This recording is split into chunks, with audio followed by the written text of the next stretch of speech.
Desde a década de 1990, a Organização Mundial da Saúde passou a considerar o suicídio como um problema de saúde pública. No Brasil, até aproximadamente o ano de 2000, o suicídio não era visto como um problema de saúde pública. As estatísticas mostram que metade das pessoas que efetivamente cometeram suicídio realizaram tentativas prévias. Este é um problema que demanda atenção médica imediata. O estudo científico realizado por pesquisadores Bertolotti e Frischmann na revista médica Mundo Psiquiátrico de 2002 possibilitou estabelecer um elo entre dois grupos de fenômenos: comportamento suicida e doença mental. Em 96,8% dos casos, caberia um diagnóstico de transtorno mental à época do ato fatal. Os transtornos mentais mais envolvidos são, em primeiro lugar, os transtornos de humor, depressão, transtorno bipolar, seguido do transtorno de uso de substâncias, álcool e outras drogas, transtornos de personalidade e a esquizofrenia. Entre os meios mais utilizados em tentativas de suicídio, 57,6% são por envenenamento e intoxicação, 6,5% por objeto perfuro-cortante e 5,8% por enforcamento. No mundo, o suicídio é a segunda maior causa de morte entre jovens de 15 a 29 anos. Mais de 900 mil jovens tiram a própria vida todos os anos, segundo dados da OMS de 2018. Em média, cerca de 11 mil tiram suas vidas a cada ano. Nos homens, essa é a terceira maior causa de mortalidade. Já nas mulheres, é a oitava. Entre 2006 e 2015, os índices de suicídio caíram 17% em todo o mundo. Contudo, no Brasil, os índices aumentaram, sendo que a taxa entre jovens de 15 a 29 anos que vivem nas grandes cidades brasileiras aumentou 28%.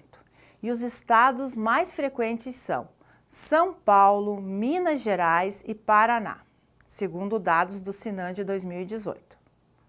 No interior do país, o crescimento foi de 13%, de acordo com a pesquisa realizada pela Unifesp. Este estudo, publicado na Revista Brasileira de Psiquiatria, indica que o suicídio é 3 vezes maior entre jovens do sexo masculino. Entre 2011 e 2016, a mortalidade é mais prevalente em idosos, com mais de 70 anos, indicando a perda da funcionalidade como a principal causa. A taxa de suicídio na população médica, em todas as partes do mundo, é superior à da população em geral. Os médicos, de modo geral, têm acesso fácil aos meios letais, além de conhecê-los bem. Suicídio é, depois de acidentes, a causa mais comum de mortes entre os estudantes de medicina. A morte precoce de um médico é um desperdício de recurso humano. No estado de São Paulo, entre 2000 e 2009, o estudo expôs dados sobre tipos de mortes por causas externas, sendo as causas básicas de morte: acidentes automobilísticos, suicídio e agressão. A classe médica deve se tornar mais sensível às dificuldades existentes em tratar um paciente médico e mais preocupada em reconhecer o pedido de ajuda. Em decorrência da alarmante estatística, devemos, como médicos, saber avaliar o risco de suicídio, pois é quase sempre reconhecível e previsível. Iniciando, vamos estudar o baixo risco de suicídio. Paciente de baixo risco de suicídio corresponde àquele que tem somente pensamentos passivos de morte. Por exemplo, os que exclamam: "Quero sumir", Espero que Deus me leve. Gostaria que a morte chegasse. Esse paciente nunca tentou o suicídio e não planeja como se matar. O paciente não tem um plano suicida estabelecido. Geralmente, ele tem proatividade e apoio social. Quanto ao manejo deste caso, consiste principalmente na aliança terapêutica. Apoio, investigação do pensamento de morte, análise do transtorno mental associado e, com certeza, o tratamento adequado do transtorno mental. Esse paciente exige consultas frequentes. A empatia auxilia a prevenir o comportamento suicida. O médico pode fazer a psicoterapia de crise, com o objetivo de reduzir a perturbação mental e, consequentemente, o risco de suicídio. É preciso ouvir esse paciente com atenção, paciência e, principalmente, sem julgamento. Quanto mais abertamente a pessoa puder falar sobre perdas, isolamento, desvalorização, menos confusas suas emoções se tornarão. Quando a confusão emocional ceder, o paciente se tornará mais reflexivo e ponderador, procurando alternativas para continuar a viver. Aí então o médico conseguirá fazer uma psicoeducação, lembrando o caráter transitório dos sintomas. É fundamental explicar para o paciente que temos uma limitada capacidade para prever, tratar e prevenir o suicídio, pois nós não somos deuses. Assim, este paciente possivelmente ele vai perceber que não estamos assumindo total responsabilidade e controle sobre a vida dele. A partir disso, o próprio paciente poderá nos ajudar a continuar, fornecendo-lhe assistência médica. Risco médio. O paciente sob risco médio de suicídio tem um plano suicida, porém indefinido. Ele apresenta tentativa de suicídio prévia também. Este paciente poderá ter depressão ou transtorno bipolar, ideias persistentes de suicídio são vistas como a sua solução. O paciente ele não tem um plano definido de como se matar. Ele não é uma pessoa impulsiva, não é dependente de álcool ou drogas e conta com apoio social. Para o manejo deste caso, é necessário solicitar autorização do paciente para conversar com um familiar. Se esse paciente não autorizar, é necessário a quebra do sigilo médico, porque esse paciente exige que a família dê suporte contínuo naquele momento. Necessitamos estudar a dinâmica familiar para tratar o risco médio de suicídio. Não é qualquer família que tem capacidade de conter e cuidar adequadamente do paciente. E o internamento domiciliar nem sempre é possível. Necessita de medidas temporárias que precisam ser reavaliadas dia a dia. A família até poderá se sentir sobrecarregada sob o internamento domiciliar, pois exige consultas frequentes, tratamento adequado do transtorno mental e das medidas de suporte imediato, quando necessário. Quando o médico não se sentir seguro, deve-se internar o paciente. O essencial é o médico ouvir e estar próximo do doente, mostrando sempre disponibilidade médica. É necessário acalmar o paciente, ouvir com paciência e sem julgamento, o que auxilia muito para que o paciente comece a pensar ao invés de agir. Ele precisa falar sobre sua vontade de morrer, o que é diferente de colocar a vida em risco. Precisamos ouvi-lo. Alto risco. Já o paciente de alto risco de suicídio apresenta um plano definido para se matar. Tem os meios de como fazê-lo. Já tomou providências para o ato suicida. Este paciente pode ter uma depressão grave, com influência de delírio ou alucinação. Pode ser um caso de abuso ou dependência de substâncias, álcool ou outras drogas, em que o paciente não vê diferente saída. estes já possuem histórico de outras tentativas de suicídio e o manejo deste caso exige não deixar o paciente sozinho. Pode ser um caso, inclusive, de internação involuntária, quando o médico assina a internação. Lembre-se de que no hospital o risco de suicídio não se extingue e o paciente precisa de vigilância 24 horas. O objetivo é reduzir o risco imediato de suicídio. O paciente precisa de apoio e não de julgamento. Não se deve discutir religiosidade. Devemos oferecer vínculos, fortalecer a aliança terapêutica e tratar o transtorno mental associado. Pode ser o caso até para o uso de cetamina na situação de crise aguda. A cetamina não substitui a medicação de base. Mesmo sob pressão, não devemos mudar intempestivamente o esquema medicamentoso instituído. Em contrapartida, é imprescindível estabelecer o significado do tratamento do transtorno mental. Reafirmar a sua disponibilidade médica e conversar abertamente com os familiares. Nos 3 riscos, é importante manter o paciente seguro. Se o paciente estiver em pronto-socorro, deve-se zelar pela segurança do paciente, evitando a evasão do mesmo e o acesso a meios letais, assim como oferecer esclarecimento e apoio aos seus familiares.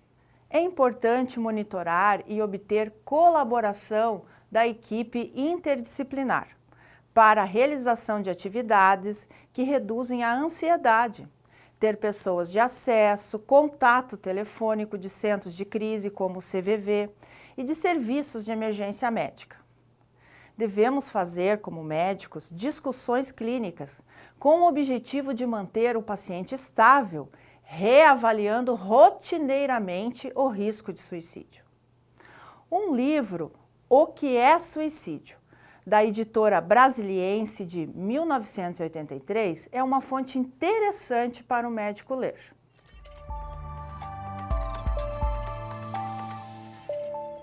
Fazer a notificação de tentativa de suicídio, automutilação, autoagressão é obrigatória desde 2011.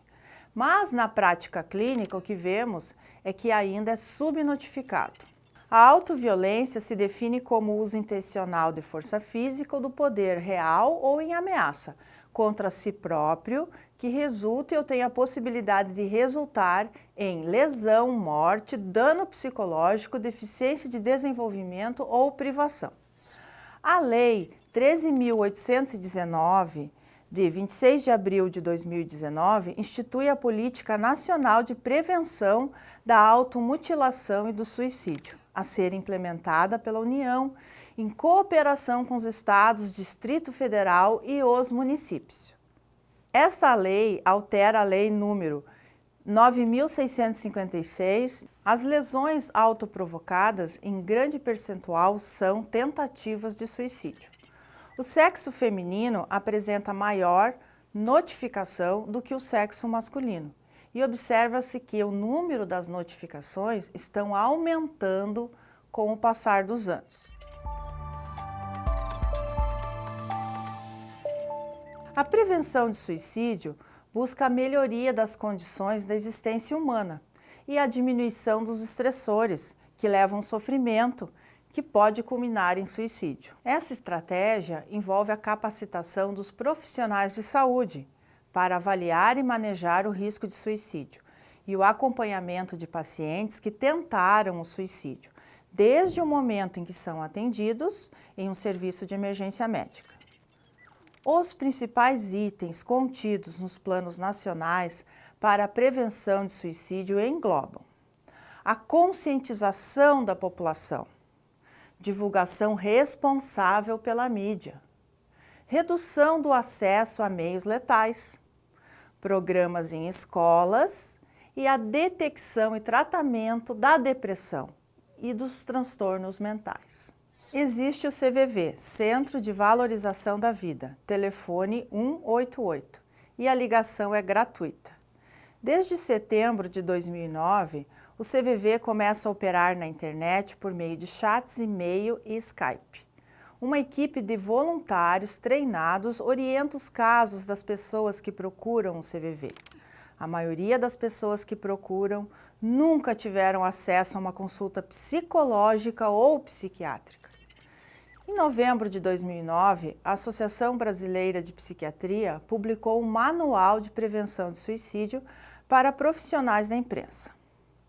O livro Viver é a Melhor Opção, Prevenção do Suicídio no Brasil e no Mundo, do autor André Trigueiro, publicado em 2015, aprofunda a compreensão do fenômeno do suicídio no Brasil. O autor explica que a sociedade só teria condições de se mobilizar quando devidamente informada e conscientizada a respeito do problema no país. O Ministério da Saúde nos apresenta vários materiais para a prevenção de suicídio. Há também o fortalecimento da rede de atenção psicossocial, que são um fator de proteção para o suicídio.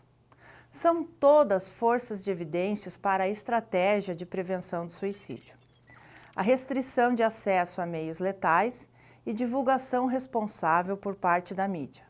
O acompanhamento de pessoas que tentaram o suicídio. O treinamento de médicos generalistas. A triagem de depressão e do risco de suicídio, o controle mais efetivo da ingestão de bebidas alcoólicas e outras drogas.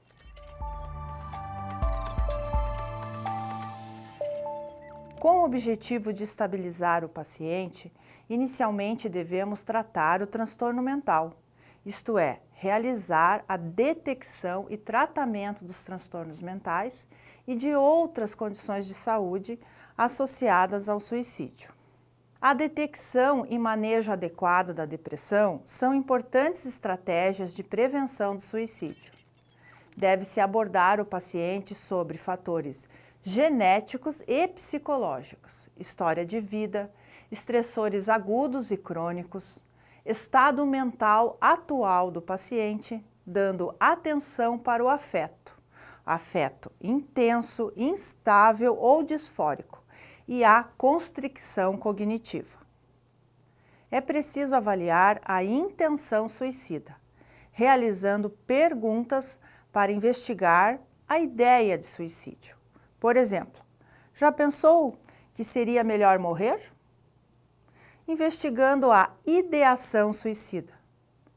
Você encontra razões para continuar vivo? E para o plano suicida? Pensou em como se matar? É fundamental interrogar sobre a tentativa de suicídio prévia, avaliar o tipo de personalidade, uso, abuso e dependência de álcool ou outras drogas. Atente para o isolamento social, descuido com a aparência, perda ou ganho de peso, desesperança, comentários sobre morte. Devemos também realizar um reforço da autoestima do nosso paciente. O médico deverá obrigatoriamente fazer a notificação em até 24 horas, com o objetivo de auxiliar os meios de avaliação epidemiológica e para o segmento do paciente que tentou o suicídio e da sua família, pois tal ação ajudará a salvar vidas. Administrar medicamentos psicotrópicos dependerá do diagnóstico psiquiátrico e das condições clínicas do paciente. O benzodiazepínico poderá ser benéfico na fase aguda, para ceder à ansiedade, porém é necessário ficar alerta para um possível efeito paradoxal.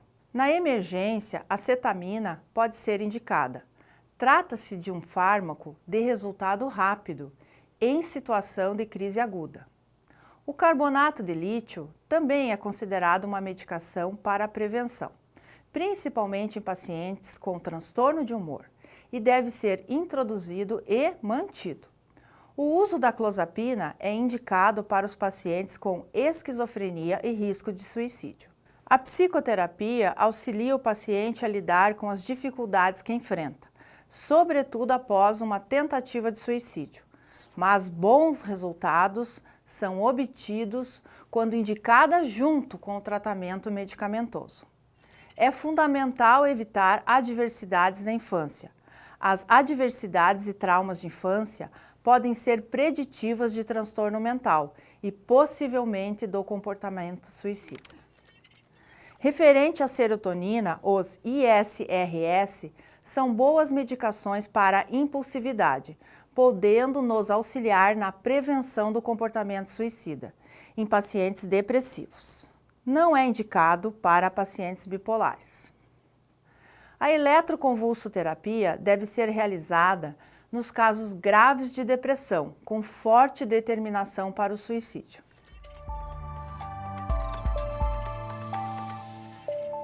O suicídio é um problema de saúde pública, fato desconhecido da maioria dos brasileiros. É certo o envolvimento de uma interação entre transtorno psiquiátrico e a tentativa de suicídio. Suicídio é muito comum na depressão grave e transtorno bipolar. A tentativa de suicídio é uma emergência médica. Os transtornos mentais diagnosticados hoje enfrentam um risco de comportamento suicida ao longo da vida. A tentativa de suicídio tem relação direta com o transtorno mental. Sendo assim, os médicos devem estar preparados para a formulação do risco de suicídio e manejo caso a caso. Necessitamos, como médicos, cuidar de nossa própria saúde em primeiro lugar. O paciente suicida é ameaçador e, ao trazer a morte para mais perto, desafia subterfúgios existenciais de quem o atende. É preciso falar sobre este tema, pois o silêncio só alimenta a passividade, quando o momento pede mais ação. Testemunhar a melhora de um paciente suicida do estado ativo para o gerenciamento dos problemas de sua vida é gratificante. Obrigada e até breve.